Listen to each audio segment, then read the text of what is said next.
What is up, everybody? Welcome back to another episode of Double M Motorsports. Today we are continuing work on our winter modifications. So stick around, enjoy the episode.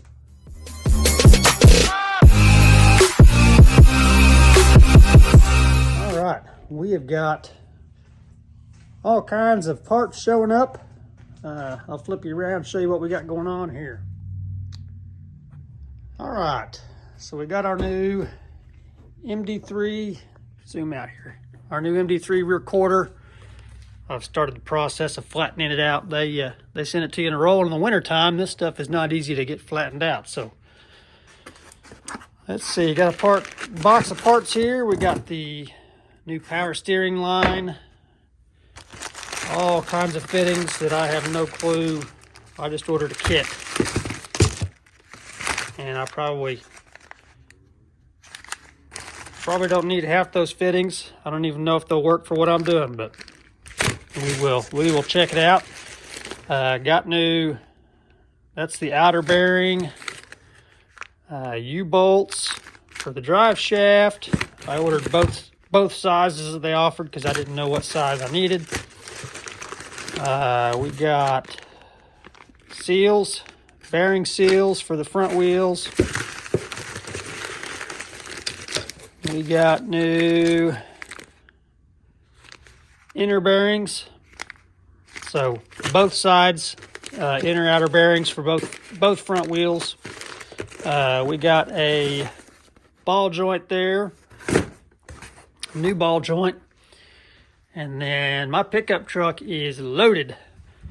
I did some bartering on one of the jobs. I worked for a lady. Her and her family's been into racing for years, and husband owned a machine shop. So I've got a good 4-bolt main 350 block here that I can start the process of getting built. Some new wheels, new to me wheels. Got another bead lock just so I can have another good bead lock. And then just some older wheels here, so I can have all matching. I've got the one chrome wheel. Yep. Now it wears covers for my oil breathers. Another MRT wheel. I got driver and passenger side spindles. Come with the rotors. Everything I need there. A set of heads to get rebuilt. These are the 880 casting heads, I believe. Got all kinds of different size wheel spacers. There's another ball joint, brand spanking new, is in the package. That's a big old wheel spacer. Just kind of stuff they had laying around back there. And then a used power steering box with all the arms and stuff to it. Just because I'm not 100% for sure that my power steering box works. So that's all the parts we got. It's time to start getting to work. I think I'm going to start with figuring out the power steering lines. I don't know how the fittings I got look similar to that, but I don't know for sure if those are the same ones or if I just need to cut these off and reuse these or reorder new ones. I don't know what I need to do there, so I'm going to start getting to work on that, and we'll get everything replaced up here. First, I need to get everything unloaded from the truck and get it inside here, so let's get that done.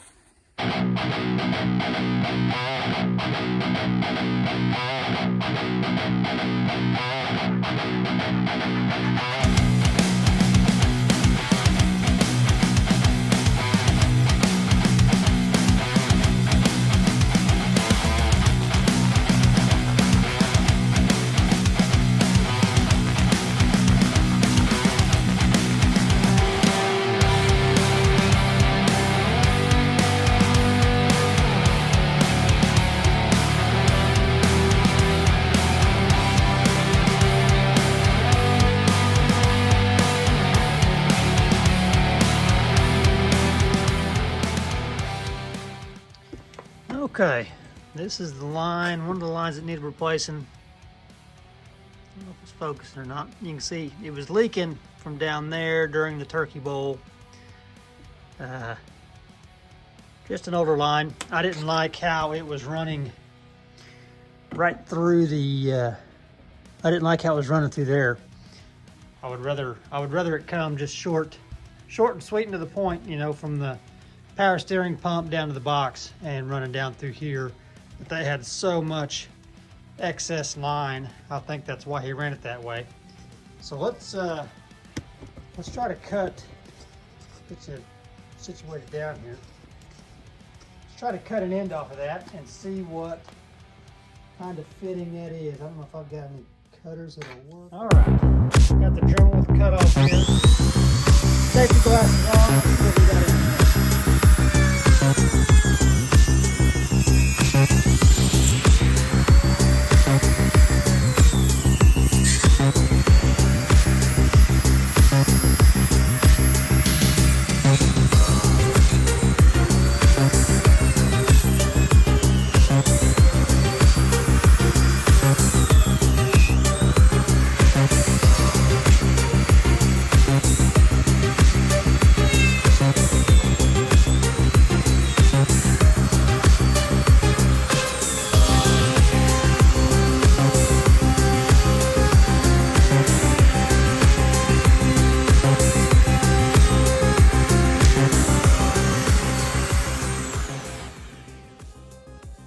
Well, them little Dremel cutoff wheels don't last for nothing.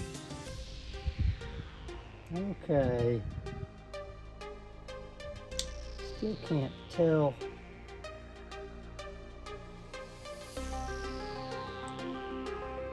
What kind of connector that is, if that's crimped on there. I don't know. Let me bring you over and show you the connections they sent. We'll see if they've got anything that works. That is the same size. It doesn't, this one's a 45, whereas this one's a 90. So that shouldn't make too much of a difference as far as going down on top of the steering box. But I want to see if I take this off, if I can unthread that and get that to break loose. Make sure this is the same kind of fitting. It's got to be.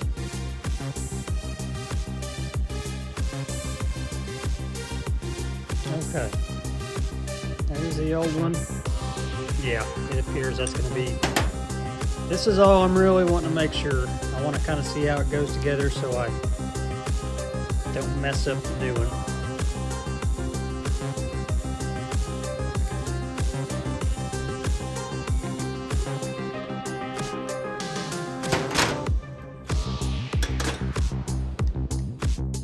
Heck, I could probably reuse that. I want to be careful because this does have metal wire wrapped in with the hose there. Boy, that is up in there.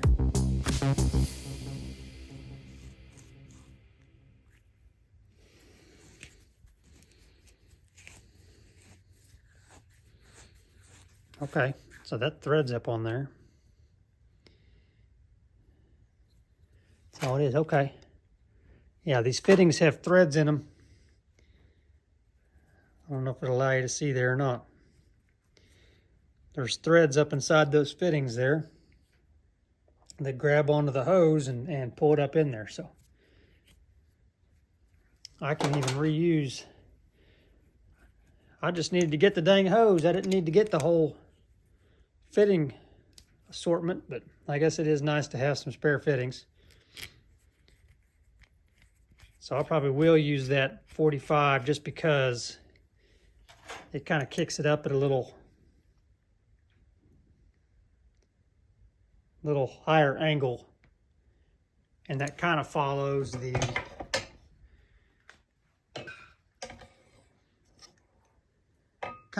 line down. This one goes right up there, and that small one that doesn't have the fluid in it, so it kicking it back. So all right, keep rolling. Okay, so when you're taking your steering box off from the steering shaft, there are two set screws. Mine had two set screws in it right there. You got to take those out. And then once I get this all unbolted from here, it ought to come out. Then you've also got the, I believe this is called a pitman arm. Correct me if I'm wrong. But you've got a 5/8 nut there with a keeper cotter pin. So you need to get all that out, knock this arm off, and then you should be able to unbolt this and slide the whole thing out and bolt the new one in.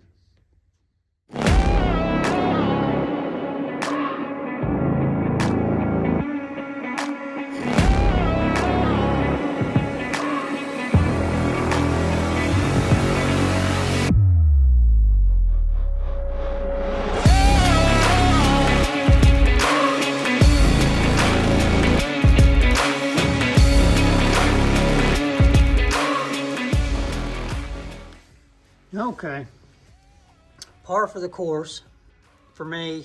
These are a little bit different. I was hoping to go to this one. This one's lighter and supposedly turns a lot faster than this one does. But this is different size than this, so that is not going to work. I'm sure that I can go in here and buy the correct joint, whatever they call this, steering shaft joint. I'm sure I could buy the smaller one and adapt it if I needed to, but is it really worth it? Is it really worth all the extra headache? I was going for smaller and faster, but if this one, the line was the only thing I believe was leaking on this. So I will go ahead and slap this one back in there and go from there. At least now we know how to take it out. But all right, so I'll get this back in there and we'll start putting lines in.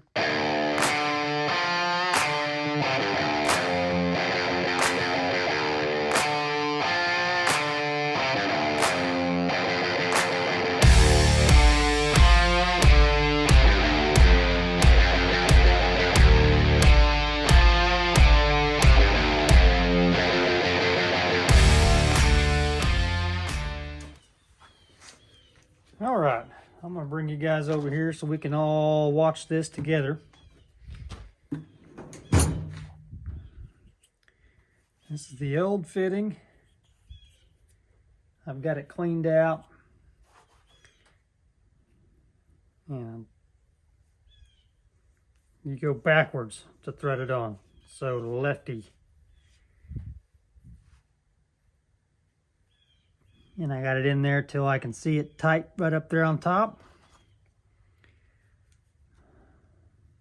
And then I'm going to stick this other end in.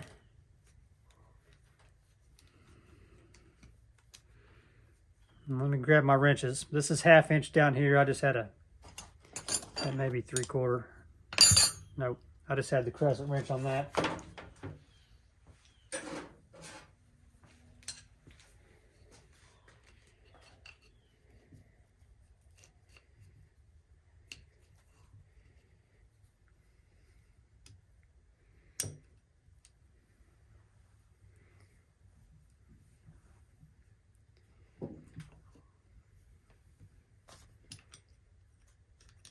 And if I'm doing this wrong, somebody please correct me in the comments so we can get it corrected and put on the right way. But this is how it came apart, so why did you see me busting a knuckle there? Yep.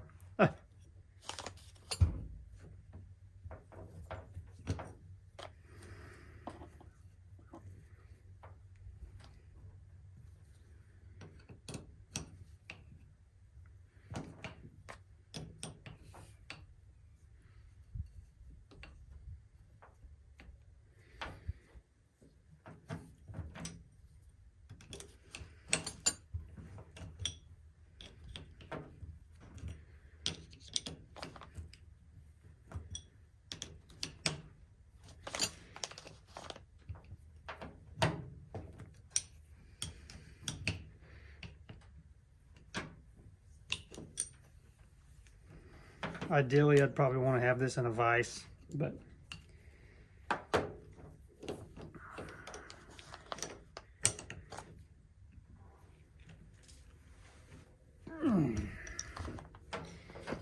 okay. Well, that seems pretty dang tight. All right. So once you get that done,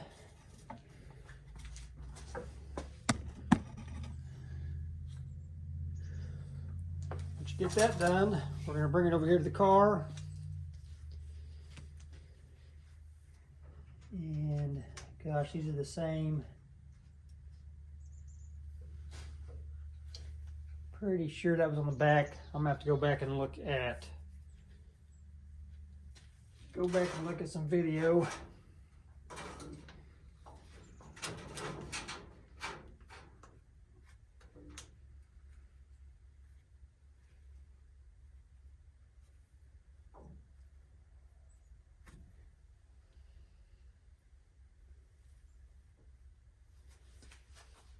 Okay. And it's 11/16 on that one there.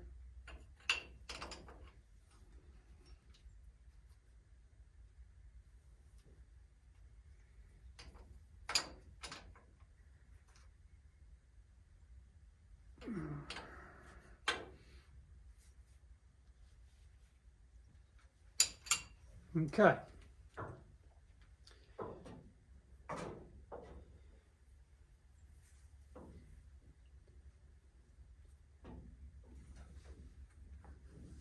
Now I got to figure out if I want to run that on the inside or the outside of my steering arm.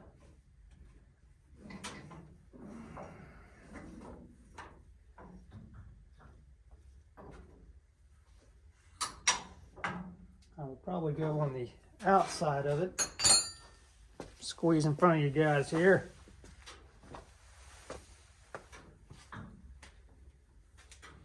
Probably go on the outside of it because I can pin it back with this other one.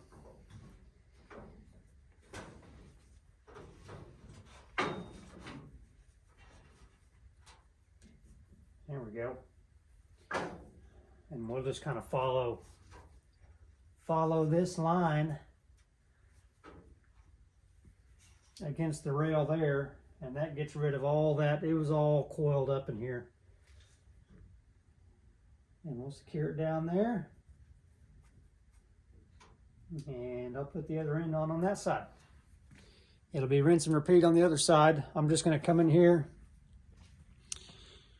I'm going to cut it off with the grinder right there, make my cut, slide the fitting on, and do the exact same thing to where they're both right there ready to go onto the power steering pump. Okay, so there we have it. I've got the new line on. Both ends are on there. Ready to rock and roll when the power steering pump's in there. Okay, apologize about the noise. I went ahead and cranked up the heater. I think next I'm going to move on to the back here. We're going to start getting everything cleaned up, wiped down, measurements made, all that stuff, so we can get everything reassembled, greased, and ready to go for the season.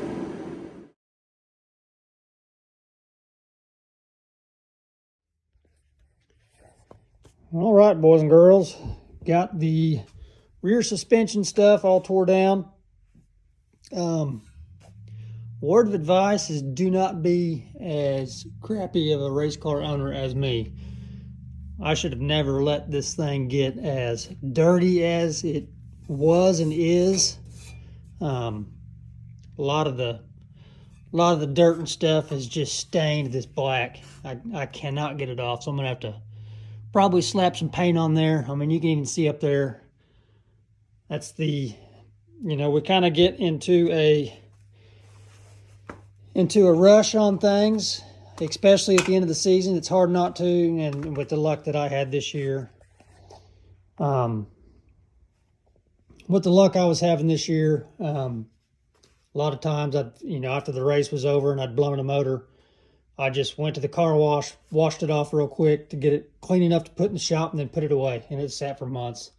So this is the result of that. It's just dirty race car, and I need to definitely do better at that. But I'll get this all cleaned up, get everything, you know, repainted, reprotected, because some of the I'm guessing most of this stuff was powder coated. The powder coat's chipping off, which is a lot of that. You can see the chipping off, and that's going to lead to rusting, and I don't want that. But this spring, I don't know how much in the video it went because it was done. It wasn't recording anymore by the time I picked the camera back up.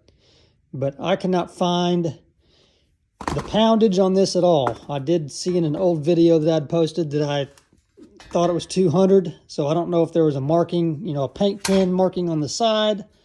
I do know it's 13 inches tall, and I'll do some research on good spring rates to run back there. The front arm, I kind of pretty sure that's bent. The rod in there, it looks bent to me. Definitely looks bent. So I need to get a new rod in. This is the bar that goes there and keeps the rear end square. Right rear shock, of course, had a dent in the tube. I think this is an original from when I bought the car. This isn't one that I have purchased or been given from anybody. So definitely needs that. It doesn't have any rebound to it. I can push it in pretty easy, and it just stays. Doesn't even try to come back. So I'll get the numbers off of that. See what I got in my box at the house as far as shock wise, if it's in any better shape. And if I don't have one, then I'll go ahead and get another shock ordered for back here. I'll probably still run these AFCOs this year, just until things, I know things are going smooth and things are going to work properly, and not get all dented up like that. I can't keep throwing money at shocks to have them wind up like that for sure. So get all the problems taken care of that's causing that, and then I'll start thinking about spending some money on shocks. But everything's tore down out there. I'm going to leave all this apart, and that'll be the parts that I order next. And so next video, we will hopefully have the parts in to put this all back together. I will bring the grease, and we will go over packing the front bearings. Not even really packing them, just greasing them, getting them changed out in the hubs, and get the front end all buttoned up. And then we'll go from there. Appreciate you guys watching. Make sure you like, share, subscribe, and we will see you in the next video. Now turn up.